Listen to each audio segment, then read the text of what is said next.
Ari, gracias por la música especial de esta mañana. Pues bienvenidos todos a la conferencia bíblica en este año. Espero que todos sientan bienvenidos y queremos que asistan todas las sesiones a las 10:30 en la mañana y a las 7 de la tarde. Y no solamente es bueno ver mucha gente de afuera, y les invito a regresar mañana y también traer un amigo. Así podemos llenar el auditorio, y si llenamos todas las sillas, podemos sacar más sillas para llenar todo el auditorio. Entonces, gracias por venir en esta mañana, y yo estoy esperando grandes cosas del Señor, porque todos necesitamos escuchar de la palabra de Dios. Y por eso traemos a nuestro hermano David Logacho en esta mañana para compartir con nosotros. Estuve con él ayer en varias iglesias, y el hermano viene de Quito, Ecuador. Y hermano, espero que se sienta en casa, porque traemos algunas vistas de los volcanes de Ecuador. Entonces espero que así podemos apreciar las vistas de Ecuador. Pero el hermano es el director de la Biblia Dice en Quito, Ecuador, desde 1990. Ese programa radial también tiene sus oficinas centrales en Lincoln, Nebraska, con Back to the Bible, y es una organización, un programa radial que yo estaba escuchando desde mi niñez. Ellos tenían un programa para jóvenes cuando yo era niño, y ahora es bueno saber de su programación en español. Por varios años, bajo la dirección de José Andrade, y ahora desde 1990 con el hermano David. Él tiene 3 hijos, y los hijos ya están grandes. Uno está en la obra ya, y otra señorita ya listo para entrar a una escuela bíblica. Y es bueno tenerlo con nosotros en esta mañana para compartir con nosotros sobre el libro de Malaquías. Hermano, bienvenido a Rio Grande Bible Institute, y esperamos que siente en casa. Gracias, Juan. Bien, es un gozo para mí en esta mañana el poder estar entre ustedes y compartir la palabra del Señor. Sentado allí viendo la fotografía a mis espaldas, estaba en duda si era o no era un volcán muy especial para nosotros ecuatorianos, especialmente para aquellos que vivimos en la capital. Ahora confirmo que sí es el volcán Cotopaxi. Hoy mismo este volcán está entrando en actividad. Las fumarolas están lanzando bastantes gases, y normalmente eso es presagio de que en algún momento puede ocurrir una erupción.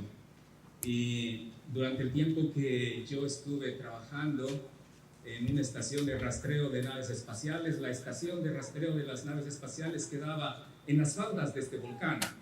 Entonces nosotros, cada vez que llegábamos a nuestro trabajo, teníamos que mirar a la cima del volcán a ver si está echando humo, porque nos habían dicho que el momento que empieza a echar humo, tenemos apenas 5 minutos para evacuar el lugar y buscar un lugar seguro, porque aparentemente es un volcán muy explosivo y en muy poco tiempo puede causar un desastre. Así que mirar esta foto realmente me hace sentir como que estuviera en casa.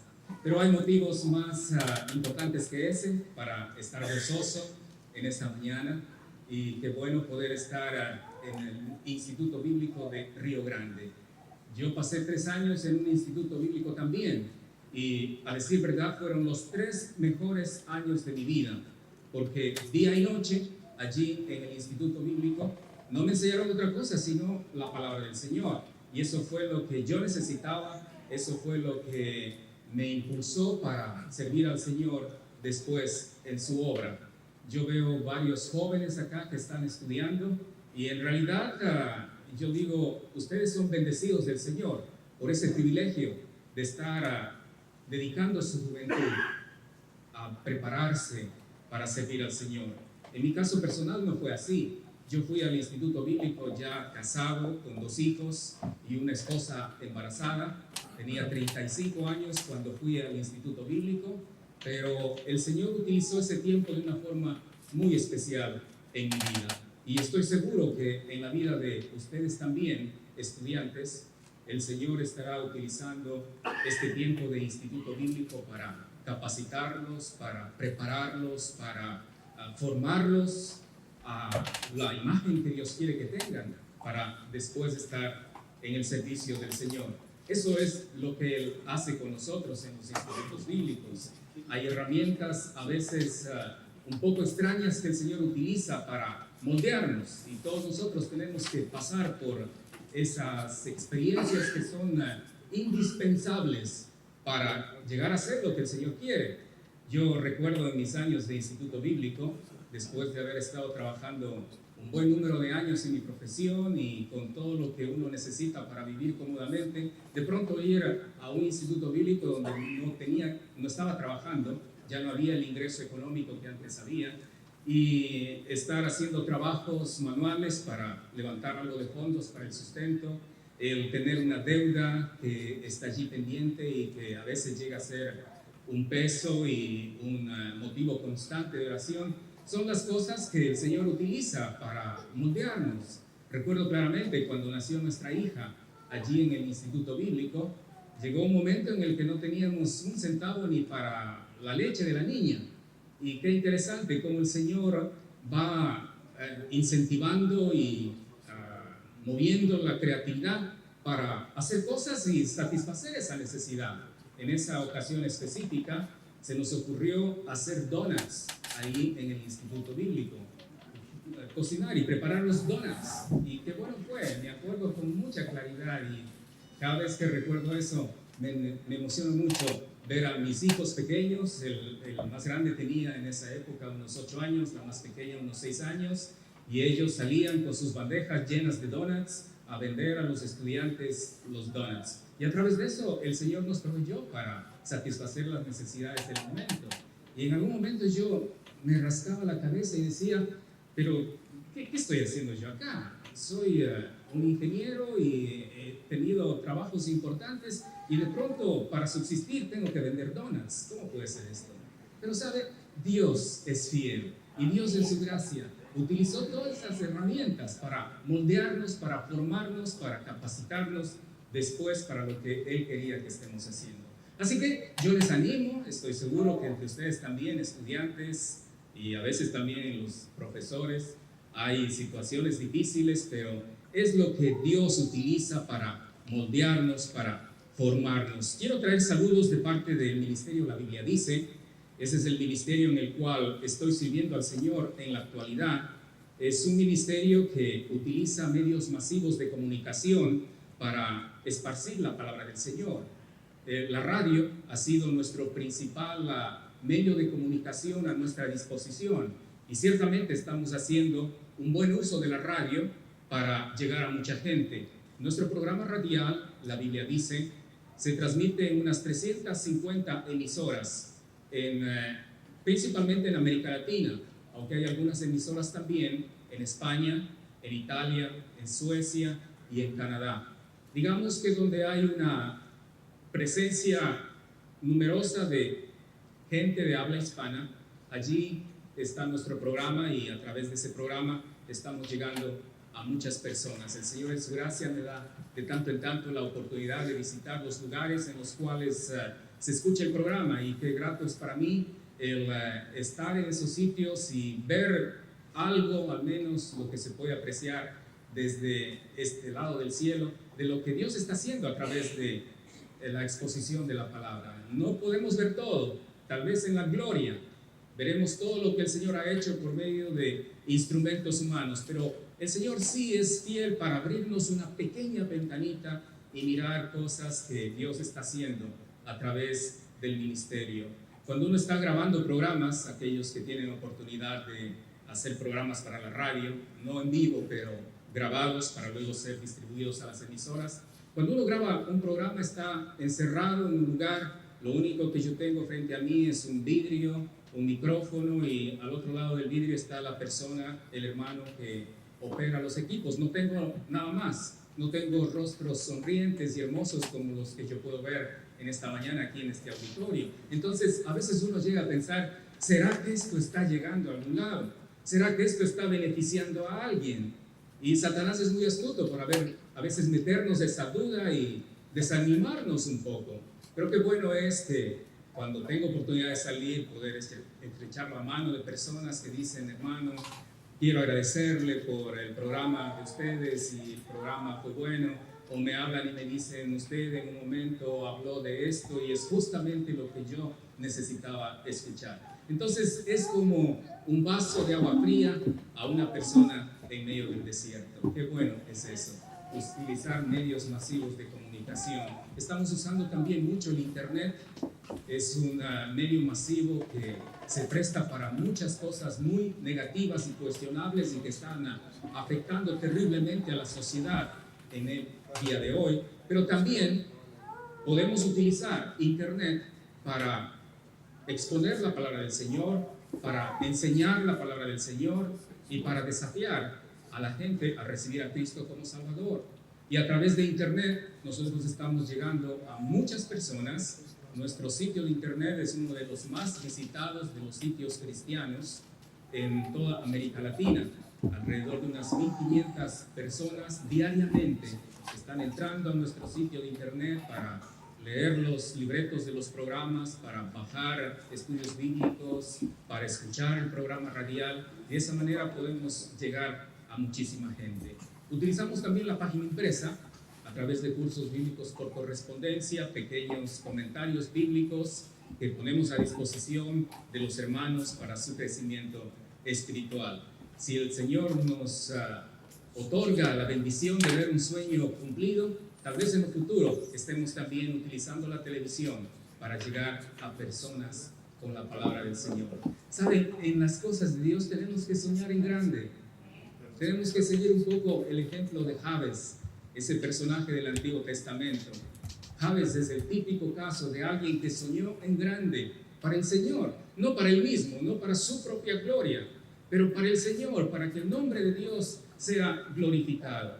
Y yo pienso que nosotros como hijos de Dios, como creyentes, tenemos que soñar en grande también. Es decir, no hay nada de malo en aspirar cosas grandes. Ustedes que están en el Instituto Bíblico, hablo de los estudiantes, están justamente en el momento de soñar cosas en grande para el Señor. No se conforme con cosas pequeñas. Si usted espera migajas, pues migajas va a recibir. Pero ¿por qué espera migajas si puede recibir el manjar, digo yo? Entonces, soñemos en grande para el Señor. ¿Por qué alguien de aquí de pronto puede tener un ministerio tremendo, grande, utilizar medios masivos, a hacer campañas evangelísticas grandes, no sé? Es decir, no se conforme con lo poquito. Los creyentes evangélicos tenemos ese grave defecto de tener la tendencia a ser parte del montón, a conformarnos con poco, a ser mediocres en otras palabras. Pero yo creo en la palabra del Señor, en ningún lugar yo encuentro que el creyente debe ser mediocre, que el creyente debe conformarse con lo poco que tiene. No es así. Cierto que la palabra del Señor nos dice que debemos estar contentos con lo que tenemos ahora. Amén, digo yo. Está bien, yo estoy muy contento con lo que tengo ahora, pero ¿sabe una cosa? No estoy conforme. Una cosa es estar contento, otra cosa diferente es estar conforme. Yo estoy contento, pero no estoy conforme, porque yo espero que el Señor haga mucho más por medio de nuestro ministerio. Hace algunos años atrás estábamos orando al Señor para que Él nos permita tener un ministerio en portugués. Y cuando compartimos esto con personas nos dijeron, pero ustedes son un ministerio muy pequeño, ¿cómo pueden estar pensando en tener un ministerio en portugués para servir a los 80 y pico de millones de brasileños? Y nosotros decíamos, pero bueno, el Señor es el Todopoderoso, no nosotros. Si Él quiere, Él nos va a utilizar para eso. Y sabe que hace 2 años atrás el Señor nos permitió ya iniciar un ministerio en portugués. Hoy en día existe una oficina semejante a la nuestra en Sao Paulo, con un brasileño que está produciendo programas en portugués para la radio. Y qué bueno, el Señor nos ha permitido llegar a ese punto. Hoy estamos soñando por tener un programa en idioma quichua. Quichua es un idioma que se habla en Bolivia, en Ecuador y Perú. Solamente en Ecuador, más o menos el 40% de la población tienen como lengua materna el quichua. Y saben, muchos hermanos de habla quichua nos han dicho, nos encantaría tener un programa radial como el de ustedes, con ese énfasis y esa línea doctrinal que tienen ustedes. Y estamos soñando por ahora para tener un ministerio en quichua. Y quiera Dios que en algún momento se levante un hermano quichua que pueda ser utilizado para el Señor para iniciar ese ministerio en quichua. Entonces hay que soñar en grande. Hace un par de años atrás estábamos soñando en tener más cobertura de radio, porque hoy solamente tenemos un programa de radio. Y el Señor en su gracia nos ha permitido ya comenzar 5 programas de radio más, que Dios mediante van a estar saliendo a partir de enero del 2004. Un programa de 3 minutos evangelístico. En 3 minutos es una capsulita en la cual queremos compartir el evangelio. Un programa de 3 minutos con un énfasis devocional, una especie de vitamina diaria para que la gente se alimente y esté animada para comenzar su día bajo la dirección del Señor. Un programa para mujeres de 14 minutos 30 segundos diario queremos también, y está produciéndose ya, listo para salir en enero del 2004. Un programa para niños semanal de 30 minutos, y con el nuestro ya serían 5 programas con los cuales vamos a estar sirviendo al Señor. Así que Dios es grande. Yo comparto esto no para traer gloria hacia nuestro ministerio, hacia mí como persona. Comparto esto para que usted se anime a soñar en grande. Hermanos amados, tenemos que soñar en grande para la gloria del Señor. En estas conferencias, estos días, el Señor ha estado obrando poderosamente en mi corazón, utilizando el libro de Malaquías. Hace tiempo atrás, cuando recibí la invitación para estar compartiendo este tiempo con ustedes, yo estaba haciendo una serie de radio sobre el libro de Malaquías, y el libro de Malaquías tocó poderosamente mi corazón, porque es un libro que, aunque fue escrito hace miles de años atrás, aún así tiene un mensaje actual, un mensaje que todo el mundo necesita escuchar. Las situaciones entre lo que estaba experimentando la gente en la época en que se escribe Malaquías son muy semejantes a las situaciones que hoy en día está experimentando la Iglesia de Jesucristo. Por supuesto que la Iglesia de Jesucristo no existía en la época que se escribió el libro de Malaquías, pero el pueblo de Israel, con su vivencia diaria, reflejaba muchas situaciones paralelas que hoy en día la Iglesia está enfrentando. Entonces, no es extraño que en el libro de Malaquías encontremos cosas importantísimas para la gente de aquella época, pero también para nosotros hoy en día. El libro de Malaquías es el eslabón de transición entre las dos dispensaciones, entre lo antiguo y entre lo nuevo. Tertuliano decía que el libro de Malaquías es el límite del cristianismo, el límite del cristianismo. Ahora, para entender el libro de Malaquías es indispensable hacer un poco de historia, mirar con buen detenimiento el contexto histórico del libro, porque si no va a ser difícil el captar la enseñanza y aplicarla a nuestro corazón. Entonces, en ese sentido, tenemos que reconocer que como consecuencia de su alejamiento de Dios, el pueblo de Israel fue puesto bajo el cautiverio del imperio babilónico. Y fue así como en el año 538 y 536 a.C., se levantó un grupo del pueblo bajo el mando de Zorobabel y Josué, sumo sacerdote, quienes retornaron de Babilonia a Palestina, cuyo propósito era edificar el templo que estaba en ruinas. Eventualmente, después de una serie muy interesante de incidentes, el templo se logró reedificar el año 516 a.C. Durante ese tiempo, Dios levantó a dos profetas, Ageo y Zacarías, para animar al pueblo para concluir con la obra de reconstrucción del templo. Los dos libros de Ageo y Zacarías son muy hermosos para mostrar cómo el hombre siempre ha tenido la tendencia de poner las cosas de Dios en un plano secundario, de poner el plan de Dios en un lugar donde los planes míos son más importantes. Y eso es lo que sucedía en la época de Ageo y de Zacarías en la reconstrucción del templo. Ellos se daban el trabajo de pisar los escombros del templo, pero no se arremangaban las mangas de la camisa para poner la fuerza para trabajar y reedificar el templo. Y Dios levantó justo en el tiempo preciso al profeta Ageo, por ejemplo, para desafiar a ese pueblo a mirar las cosas de Dios como lo más importante. Dios siempre tiene esa característica. Dios siempre ha levantado profetas cuando son más necesarios y cuando Él quiere comunicar algo importante para su pueblo. Lo hizo en la época de la reconstrucción del templo por medio del profeta Ageo y el profeta Zacarías. Pero más tarde, en el año 445, Dios levantó a su hombre para la reconstrucción de los muros caídos de la ciudad de Jerusalén.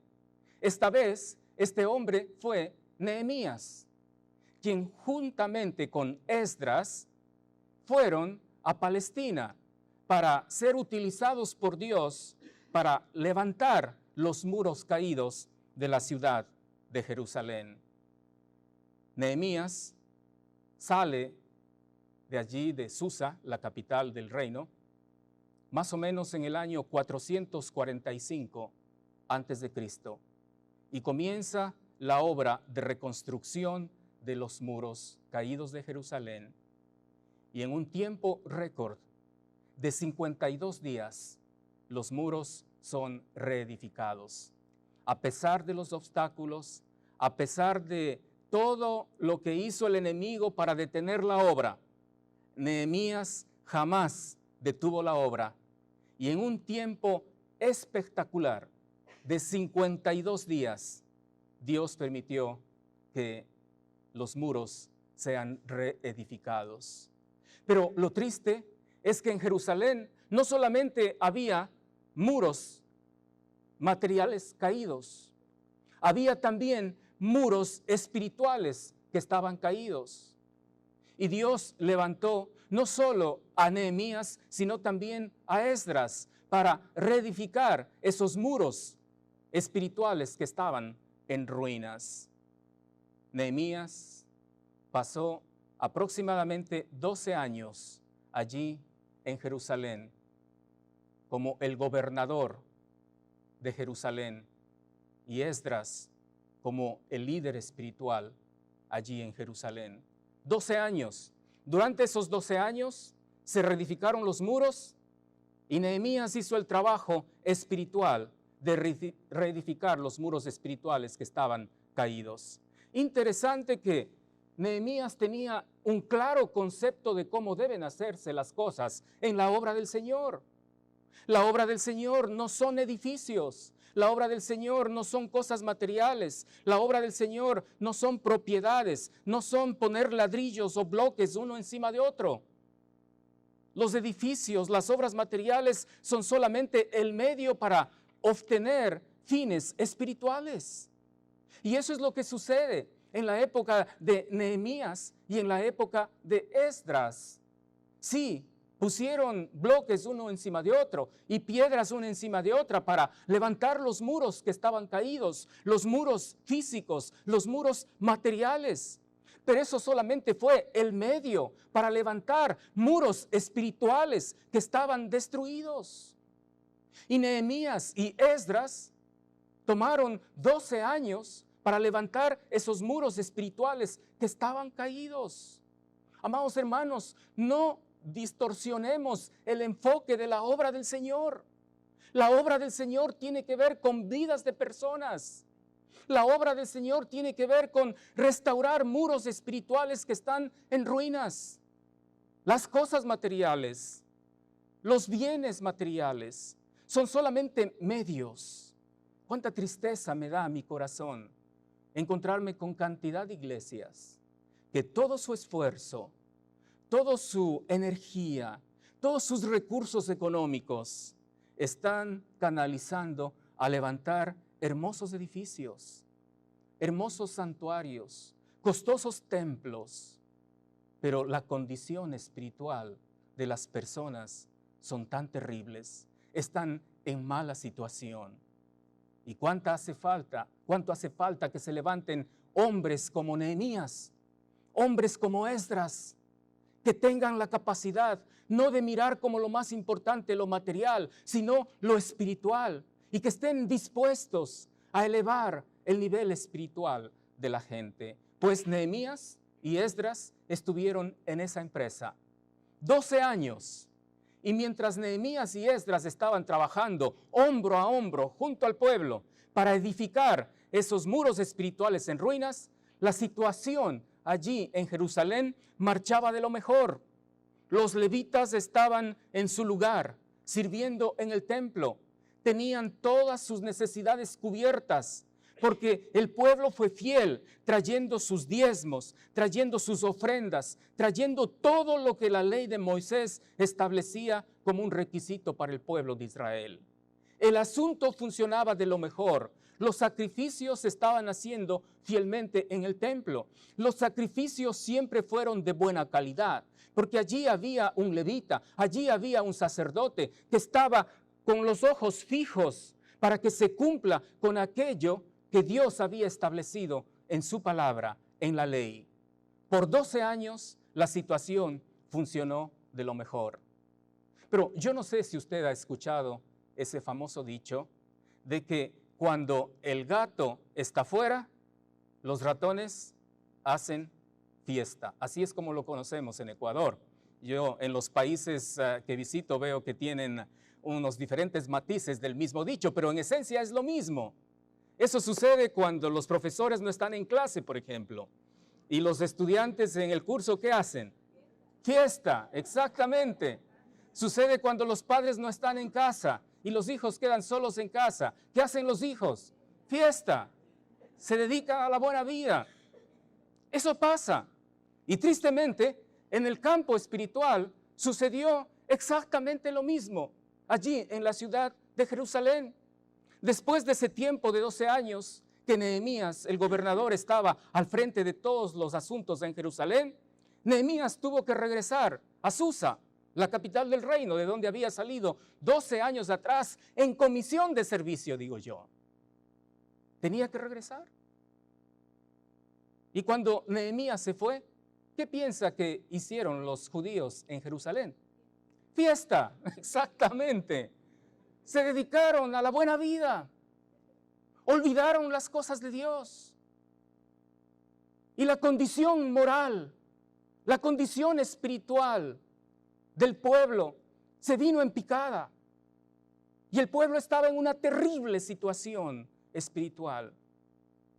Y allí es cuando Dios levanta al profeta, cuyo libro vamos a estar estudiando en esta conferencia, a Malaquías. Mientras Nehemías estaba fuera, el pueblo de Israel se enfrió tanto en su relación con Dios que hasta olvidaron que ellos son el pueblo escogido y amado de Dios. Y eso fue el comienzo de una caída en picada. Cada problema que se dio, el sacerdocio ocupándose en sí mismo.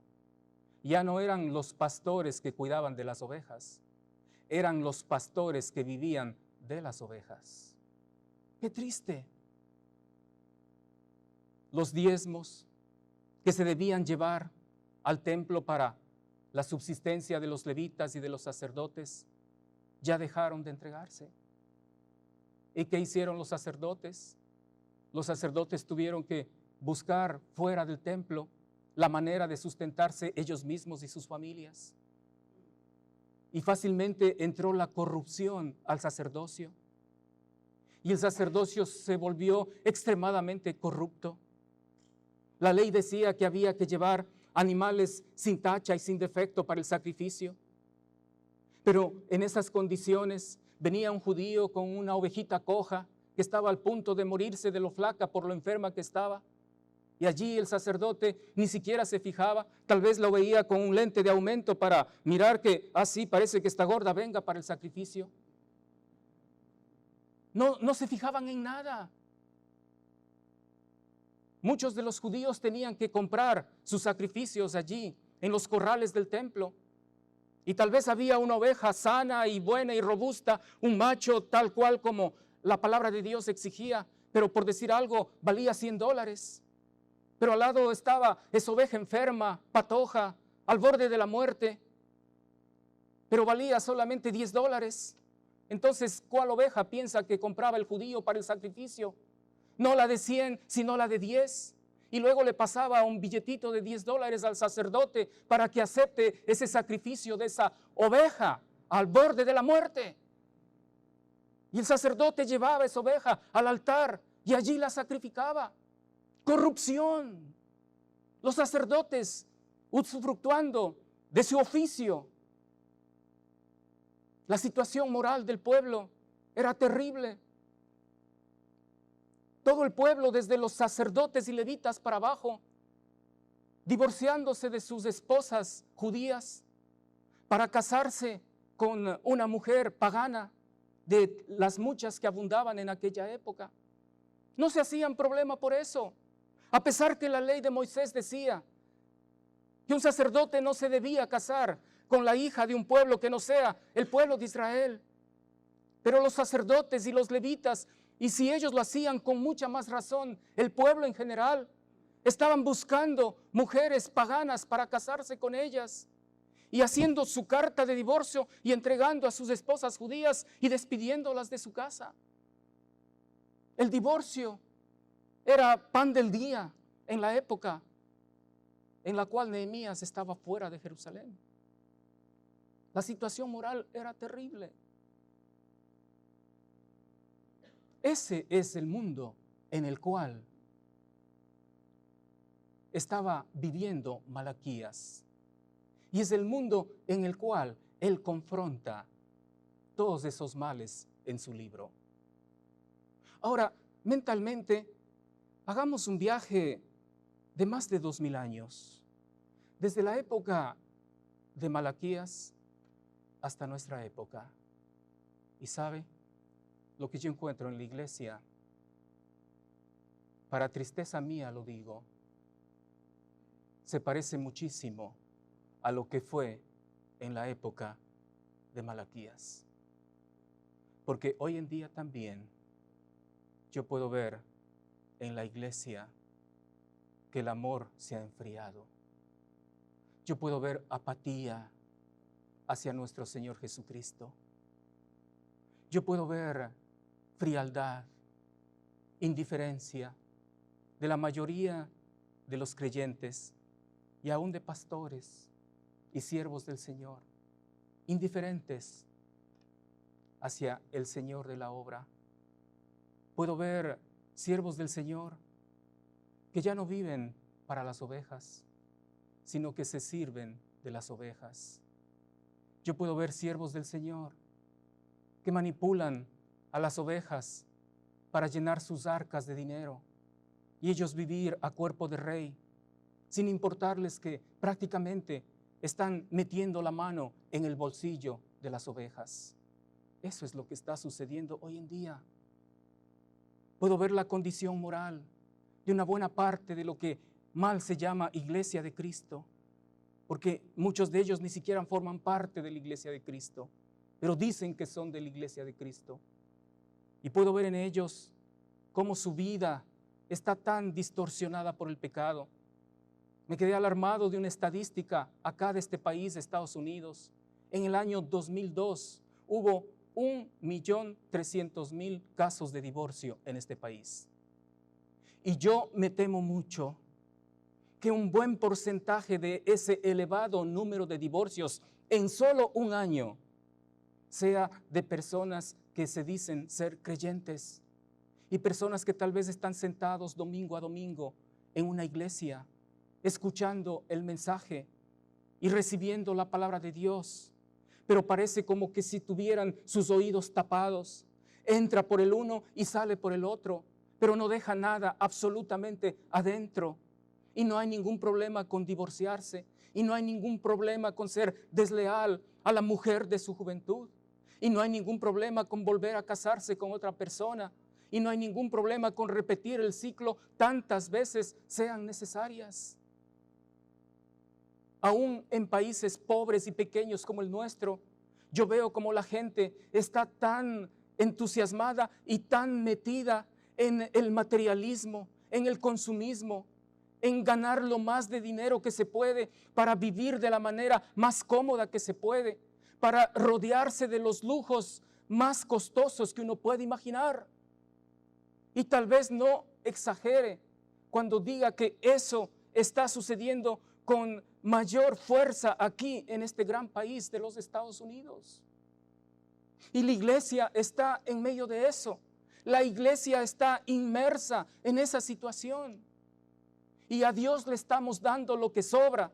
Y a Dios le estamos dando el tiempo que sobra de lo que tenemos las 24 horas. A Dios le estamos dando el tiempo que nos sobra de nuestra propia vida. A Dios le damos la sobra de nuestros talentos, la sobra de lo que Dios nos ha dado, lo que ya nos sirve, lo que ya no necesitamos, como hacían los sacerdotes del antiguo pacto. Lo cojo, lo robado, lo flaco, eso estaban ofreciendo a Dios. Y hoy en día también, triste y lamentablemente, en la iglesia vemos exactamente que está sucediendo lo mismo. ¿Y cuánta falta nos hace dar atención al mensaje de Malaquías? Porque Malaquías confronta exactamente esos males que había en el pasado y están presentes hoy en día. Dicho eso, vayamos al libro de Malaquías. Malaquías capítulo 1.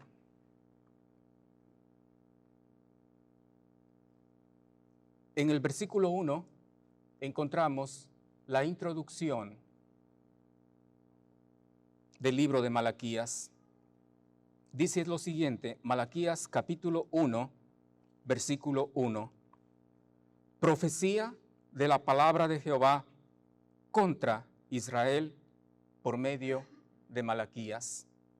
Varias cosas interesantes en el versículo 1. En primer lugar, se trata de una profecía. Cuando acá habla de profecía, está hablando de un oráculo sagrado. Ahora, usted tiene que reconocer que profecía no solamente tiene que ver con predecir algo que va a suceder en lo futuro. Profecía tiene también que ver con denunciar algo que está sucediendo en el presente. Y una gran parte del libro de Malaquías tiene que ver con denunciar los males del presente, aunque ciertamente también en Malaquías encontramos información sobre eventos que van a ocurrir a futuro. Pero profecía tiene que ver también con dar a conocer la voluntad de Dios para el hoy, para el presente. Y por eso es que dice allí profecía. Hay otras versiones que lo traducen como oráculo sagrado o el oráculo divino, porque en realidad es la palabra de Dios. Dice profecía de la palabra de Jehová. Ahí vemos que el dueño del mensaje no es el que escribió el libro. El dueño, el autor intelectual del mensaje es el mismo Jehová. Dice profecía de la palabra de Jehová, el oráculo divino, el autor de esas palabras, de los pensamientos, de lo que se quiere comunicar, es Jehová, es Dios. Profecía de la palabra de Jehová. Ahora, para conocer una profecía, se necesita de todo lo que ustedes, estudiantes de Instituto Bíblico, estudiaron en la materia de bibliología seguramente.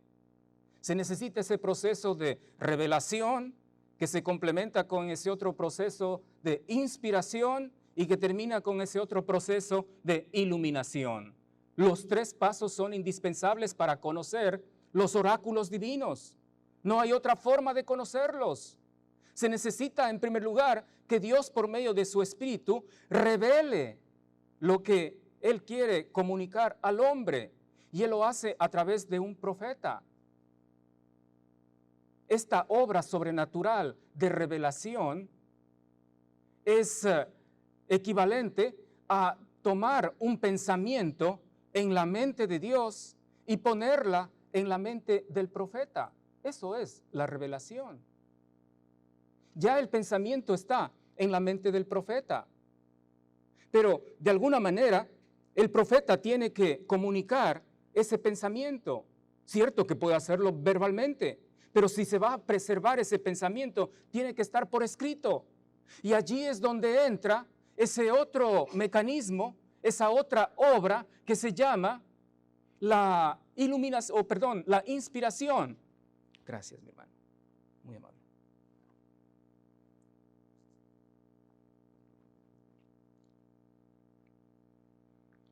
La inspiración.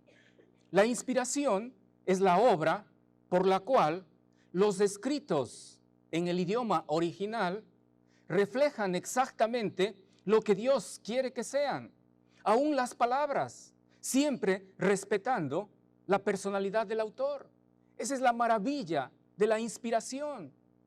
Los textos originales, inspirados por Dios, son 100% divinos, pero también 100% humanos. Entonces, ya tenemos que el profeta, por inspiración, nos ha dejado su texto por escrito. Pero falta otra obra para que ese texto por escrito llegue a la mente de quien lo lee.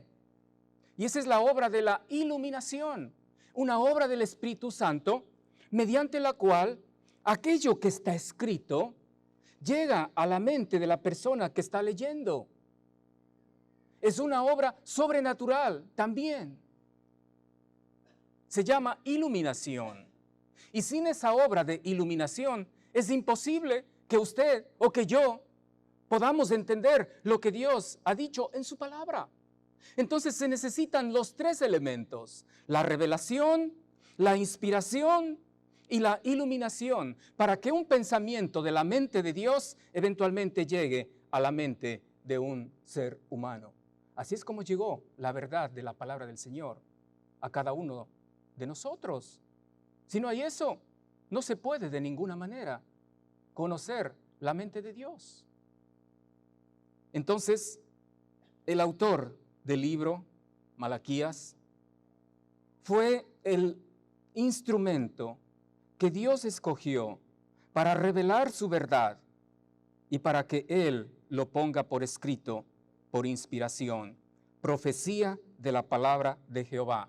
Pero ¿qué dice después? Contra Israel, contra Israel. Note que de entrada, Dios por medio de su profeta está diciendo: lo que yo voy a decir es palabra fuerte, es palabra dura. Este no es el tiempo que Dios está tomando el ungüento para curar heridas. Él realmente está tomando palabra fuerte, palabra dura, porque dice profecía de la palabra de Jehová contra Israel. Él va a hablar, como decimos allá en mi país, sin pelos en la lengua. Va a ser duro confrontando la situación del pueblo de Israel. Y luego dice, por medio de Malaquías. Acá, cuando el versículo 1 dice por medio de Malaquías, hay un debate entre los intérpretes de la Biblia. Hay muchos que piensan que Malaquías era el nombre propio del profeta que fue utilizado por Dios para revelar su voluntad. Entonces dicen, el autor del libro se llama Malaquías. Bien puede ser, no estamos diciendo que no. Personalmente, yo creo que sí, había un hombre de Dios cuyo primer nombre era Malaquías y que fue el autor del libro. Pero hay un problema con eso. El problema es que Malaquías significa, en el idioma en el que se escribió el libro, significa simplemente mi mensajero, mi mensajero. Y por eso es que hay algunas versiones, por ejemplo, en la Septuaginta, que no le traducen esa frase que dice por medio de Malaquías de esa manera. Le traducen simplemente diciendo por mano de su mensajero. ¿Por qué? Porque Malaquías significa simplemente mi mensajero. Interesante que Malaquías aparece más adelante en el libro, en el capítulo 3, la primera parte del versículo 1. Dese un salto cortito allí a Malaquías 3:1.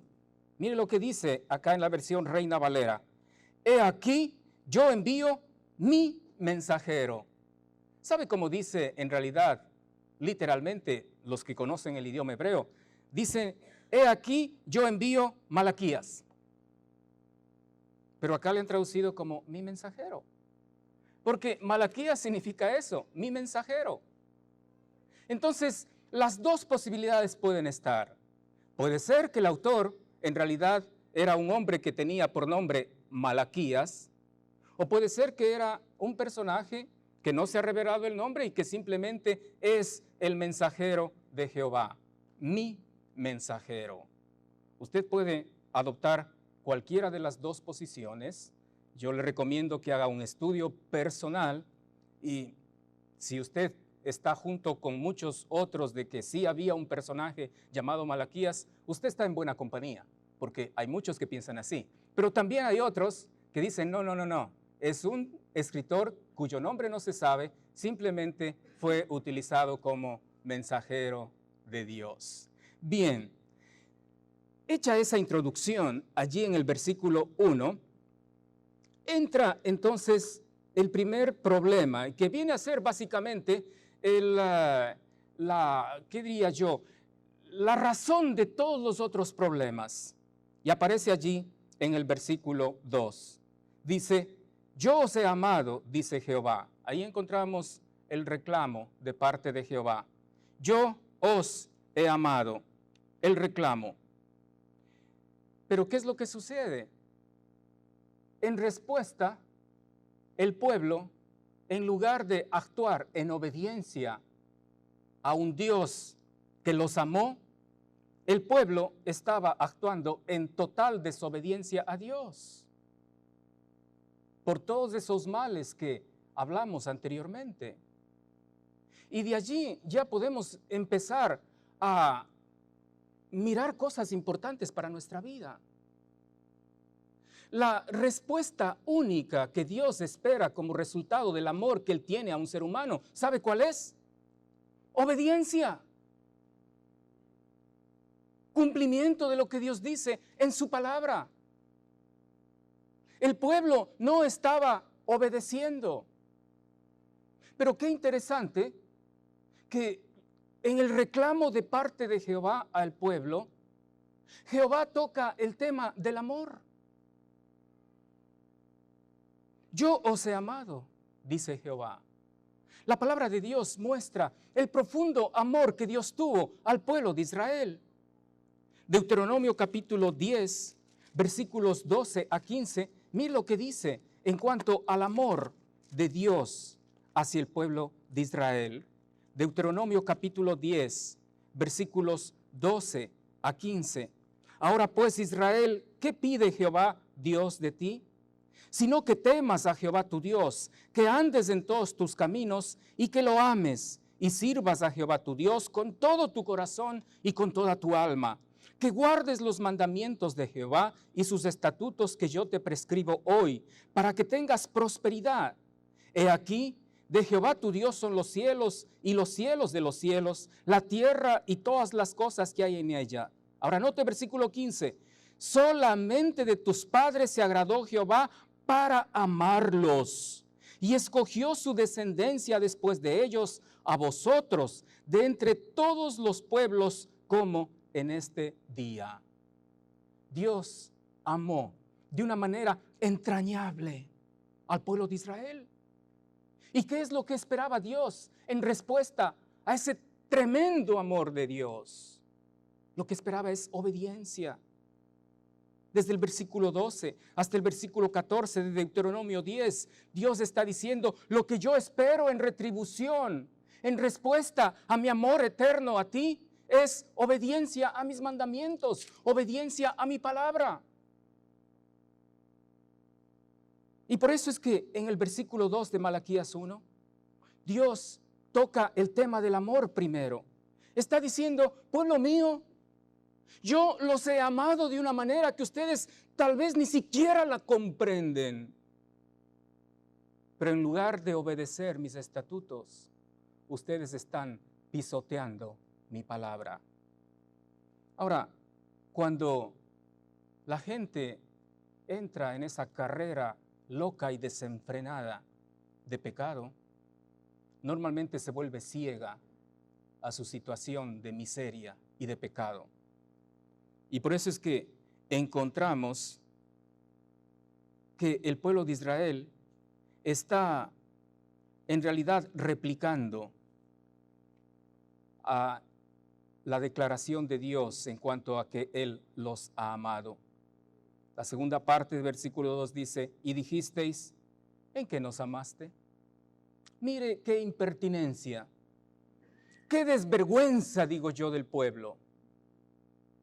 De una forma con máximo desprecio a esa declaración hermosa de amor del pueblo de Dios, tal vez con un dejo de indiferencia, el pueblo está diciendo: pero ¿en qué nos has amado?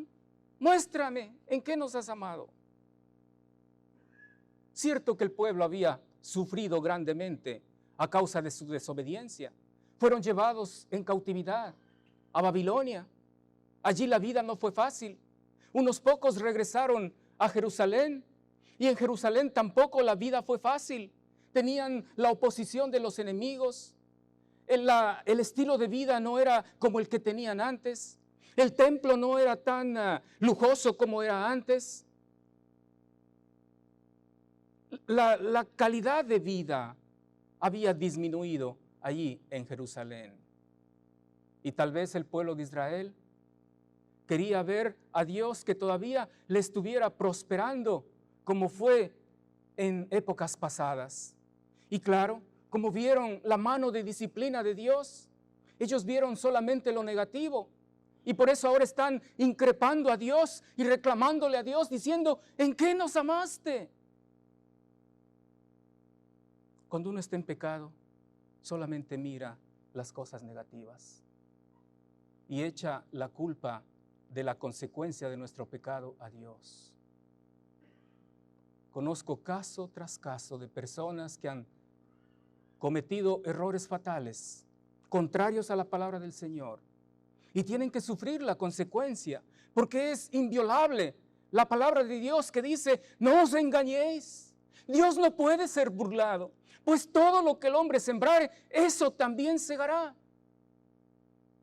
Pero cuando la gente está recibiendo el castigo y la disciplina de Dios, la gente dice: ah, qué Dios tan malo que es. Mire cómo me hace pasar por esto, mire cómo me somete a esta otra situación, qué Dios tan malo. No se da cuenta que la situación difícil que está viviendo es resultado de su propio pecado y echa la culpa a Dios. Dios, ¿por qué lo haces? Y tal vez usted conoce creyentes que dicen: si Dios es poderoso, ¿por qué permite la pobreza en el mundo? Si Dios es poderoso, ¿por qué no da un decreto y quita toda la enfermedad del mundo? Si Dios es poderoso, ¿por qué permite que haya terrorismo en el mundo? ¿Dónde está Dios que permite todos estos males que existen en el mundo? Así somos. Y el pueblo de Israel no era diferente de lo que somos nosotros. Porque ellos también, en su réplica a Dios, están diciéndole: ¿en qué nos amaste? ¿Qué has hecho? Muéstrame en qué nos amaste. Qué increíble. Cuando Dios, en su gracia, escogió ese pueblo y lo amó como a ningún otro pueblo de la tierra. Pero el momento que Dios esperaba que ese pueblo actúe consecuentemente al gran amor que recibió de parte de Dios, el pueblo le devolvió desprecio. Y no hay mayor desprecio que la desobediencia a la palabra de Dios. Si usted dice que ama a Dios, usted tiene que estar obedeciendo la palabra de Dios. Porque de otra manera está equivocado. Sabe que obediencia sin amor en realidad es vanidad. Amor sin obediencia es hipocresía. No podemos decir, yo amo a Dios, yo amo a Cristo Jesús, mi Salvador. Nos llenamos la boca diciendo que amamos a Dios y que amamos a Cristo, nuestro Salvador. Pero vivimos nuestro propio estilo de vida. Tenemos nuestro propio plan para nuestra vida y despreciamos lo que Dios dice en su palabra. Ante la réplica del pueblo de Israel, Dios va a mostrar la manera como Dios ha amado a ese pueblo.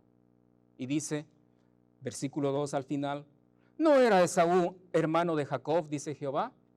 Y amé a Jacob. Interesante cómo Dios trae el tema de los ancestros del pueblo de Israel. Acá habla de Esaú y Jacob. Usted recuerda la historia, no tenemos el tiempo para refrescarla, pero ellos fueron hermanos gemelos. ¿Quién nació primero? El que primero aparece en la lista acá, Esaú. Y después nació Jacob. ¿Quién era el primogénito? Esaú. ¿A quién pertenecían las bendiciones del primogénito? A Esaú. Esaú era el más importante. Esaú fue el primogénito. Pero a lo largo de una serie de eventos muy interesantes en la vida de estos dos personajes, la palabra de Dios nos muestra cómo la bendición y la primogenitura en realidad no terminaron en manos de Esaú, sino en manos de Jacob. Y por eso es que la palabra del Señor tiene mucha razón cuando dice, ¿no era Esaú hermano de Jacob? Dice Jehová, y amé a Jacob.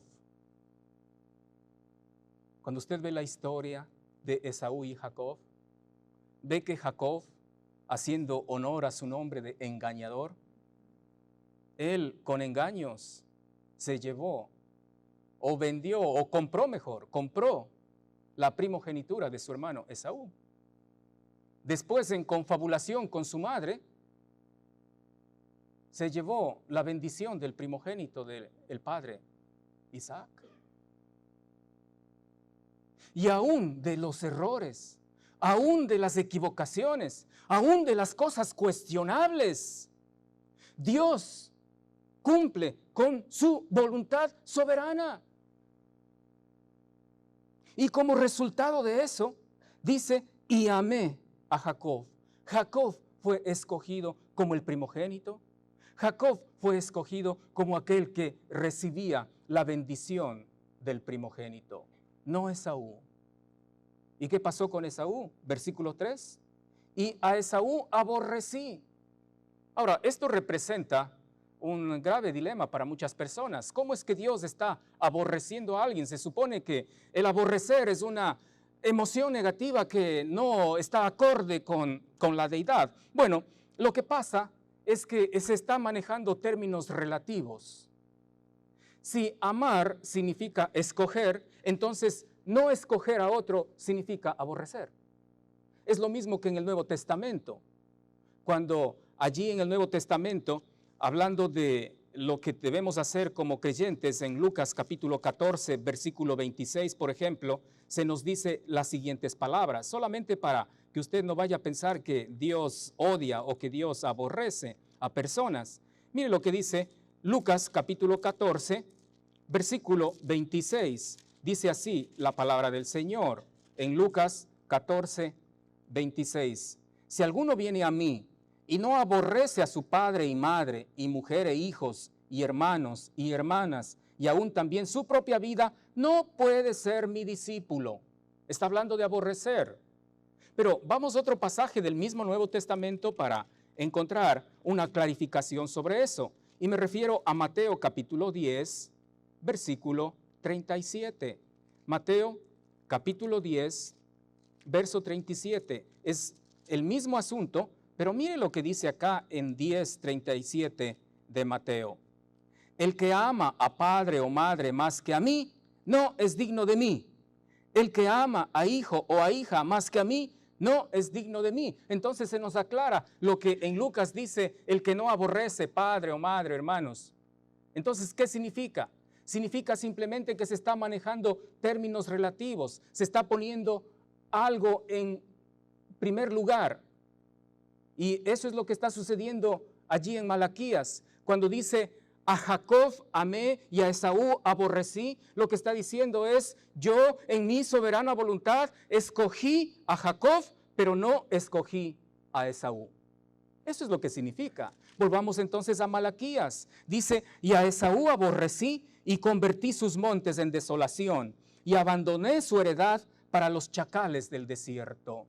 ¿Sabe que Esaú, en realidad, después de todo el incidente con su hermano Jacob, aunque parece que hubo una reconciliación, entre comillas, que no hubo tal, Esaú en su corazón siempre odió a Jacob, antes de los problemas y después de los problemas.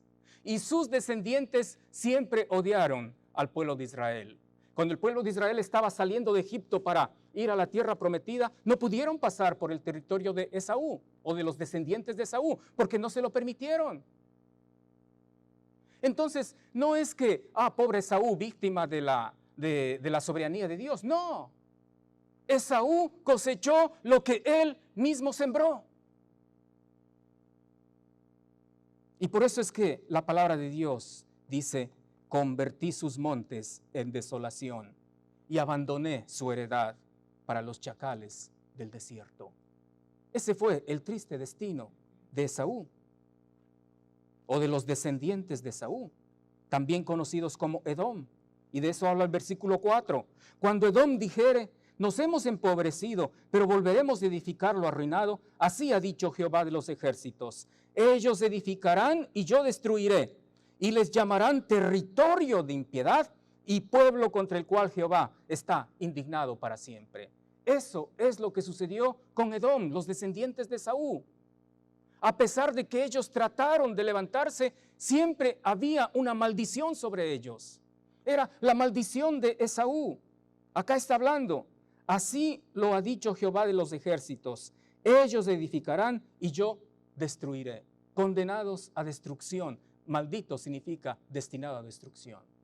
Había una maldición sobre Edom. Y por eso dice, y les llamarán territorio de impiedad. Territorio de impiedad, pueblo contra el cual Jehová está indignado para siempre. Esaú nunca pudo levantarse. Los descendientes de Esaú, Edom, jamás, aunque hicieron todo esfuerzo por mantenerse, no pudieron. Y dice la historia que en algún momento dejaron de existir. Y hoy en día no existe rastro de ese pueblo. El lugar donde ellos tenían sus imperios y sus fortificaciones, hoy en día es desierto puro. Y se ha cumplido la palabra de Dios cuando dice que eso será heredad para los chacales del desierto. Sabe que cuando se está en contra de la voluntad de Dios, en realidad todo está condenado a destrucción. No hay forma de violentar la palabra de un Dios soberano. Y eso es lo que sucedió con Esaú y su descendencia. Y versículo 5 dice, y vuestros ojos lo verán, y diréis, sea Jehová engrandecido más allá de los límites de Israel. Es decir, algún momento va a ser evidente para Israel que la palabra de Dios es fiel y que Él ha preservado a su pueblo, aunque a aquellos que no escogió los ha destinado a destrucción. Sea Jehová engrandecido más allá de los límites de Israel. La acción que Dios espera como consecuencia del amor que Él ha tenido a su pueblo es obediencia. Y yo quiero terminar con este desafío esta mañana. Obediencia.